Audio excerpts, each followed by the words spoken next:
महंत यति नरसिंहानंद एक बार फिर से चर्चाओं में, मगर इस बार का मामला ज्यादा ही गंभीर है। वो गाजियाबाद के लोहिया नगर हिंद भवन में 29 सितंबर को अमर बलिदान मेजर आशाराम त्यागी सेवा संस्थान के कार्यक्रम में पहुंचे थे।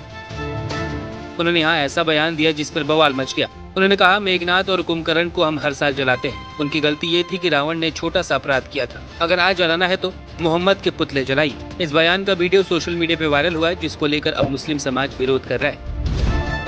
प्रदेश के अलग अलग जिलों में प्रदर्शन की खबरें सामने आ रही है। अब आइए ऐसे में जानते हैं कि आखिर ये महंत यति नरसिंहानंद गिरी है कौन। यति नरसिंहानंद का जन्म मेरठ में हुआ था।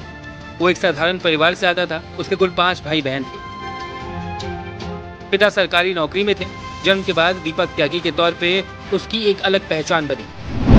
दीपक त्यागी 1989 में सबसे पहले भारत से रूस गया। वहाँ मॉस्को के इंस्टीट्यूट ऑफ केमिकल इंजीनियरिंग से केमिकल टेक्नोलॉजी का कोर्स किया। 1994 में वहाँ से ग्रेजुएट होने के बाद रूस की राजधानी और लंदन समेत कई देशों में काम किया। 1997 में माँ बीमार पड़ी तो भारत वापस आना पड़ा। फिर आया साल 2007 जब वो गाजियाबाद के डासना मंदिर में पुजारी बन गया। संन्यास लेते समय दीपक त्यागी से नाम बदलकर दीपेंद्र नारायण सिंह कर लिया। एक बार फिर नाम बदला गया और इसके बाद यति नरसिंहानंद बन गया। उसकी पत्नी और बेटी ने साल 2000 में ही उसे छोड़ दिया। उसकी पत्नी और माँ चाहते थे कि वो ये काम ना करे, लेकिन फिर भी उसने ये काम जारी रखा। बताया जाता है कि भारत में लौटने के बाद वो सपा में काम करना चाहता था और उसने काम किया भी। वो सपा के यूथ विंग का नेतृत्व करना चाहता था, लेकिन ये सफर ज्यादा दिनों तक नहीं चल पाया और उसे इसे छोड़ना पड़ा। हालांकि सपा में रहते हुए ही उसने अपनी जाति को संगठित करने के लिए एक संस्था बनाई और इसी दौरान शंभू दयाल डिग्री कॉलेज में एक लड़की से उसकी मुलाकात होती। वो बताता है कि उस लड़की ने उसे लव जिहाद के बारे में बताया। तो आगे बताता है कि तब उसे लव जिहाद के बारे में पता चला। उस लड़की ने मुसलमानों की कई कहानियां सुनाई। मुझे विश्वास नहीं हुआ। इसके बाद से इस्लाम के बारे में समझना शुरू किया। कुरान पढ़ी। उनकी माने तो इस्लाम कैंसर है। इस धरती से उखाड़ कर उसे फेंक देना चाहिए, वरना वो धरती को बंजर बना देगा।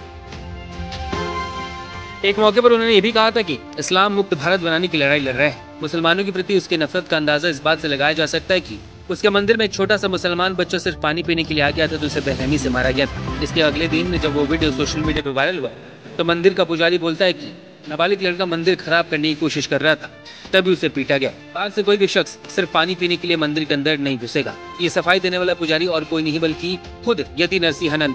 डासना मंदिर के बाहर बड़े बड़े अक्षरों में लिखा गया है, यहाँ मुसलमानों का प्रवेश वर्जित है। अब ये नरसिंहानंद के कुछ विवादित बयानों पर नजर डाल देते हैं। सबसे पहला बयान अक्टूबर 2021 में सीतापुर में एक कार्यक्रम के दौरान आया जब उसने इस्लाम मुक्त भारत बनाने की बात कही। दिसंबर 2021 में हरिद्वार में धर्म संसद ने मुसलमानों के हथियार उठाने और उनका नरसंहार करने का बयान दिया। हिंदू युवाओं को liberation tigers of Tamil email यानी LTTE के नेता प्रभाकर जैस और भिंडरावाला जैसे बनने पर 1 करोड़ रुपए इनाम देने का बयान दिया। 2021 में महिला नेताओं को लेकर कहा कि महिला नेता खासकर भाजपा में पुरुष नेताओं की रखेल। 2022 में दिल्ली में हिंदू महापंचायत में कहा कि अगर कोई मुसलमान इस देश का PM बन जाए तो 20 सालों में 50% हिंदुओं का धर्मांतरण हो जाएगा। वही जनवरी 2022 में ही मुस्लिम महिलाओं को लेकर विवादित बयान देते हुए कहा कि मुस्लिम समाज इस्लाम को बढ़ाने के लिए अपनी महिलाओं का इस्तेमाल करता है। साल 2019 में उत्तर प्रदेश पुलिस ने यति नरसिंहानंद के विवादित और नफरती बयानों को लेकर गंभीर आपत्ति जताते हुए उसे गंभीर किस्म का उपद्रवी घोषित कर दिया, जो कानून व्यवस्था को लेकर चुनौती खड़ी कर देता है। पुलिस ने यह कदम तब उठाया जब नरसिंहानंद ने नफरती बयानों के सिलसिले को रोकने का नाम नहीं लिया। अभी भी ये बयान लगातार जारी है और इन बयानों पर अभी भी बवाल होता जा रहा है, लेकिन फिलहाल इसके ऊपर FIR की गई है, लेकिन कोई भी गिरफ्तारी नहीं हुई है। आज सोशल मीडिया से लेकर आपके चलते फिरते जीवन में भी पत्रकारिता के बुरे दौर की चर्चा होती है, क्योंकि जिन लोगों पर सूचना देने की जिम्मेदारी है वो आपके लिए नहीं बल्कि कॉरपोरेट और सरकारों को फायदा पहुंचाने में लग गए हैं। विज्ञापन मॉडल को खारिज कर आप इस बीमारी को दूर कर सकते हैं और अपने नारे को बुलंद कीजिए। मेरे खर्च पर आजाद है खबरें।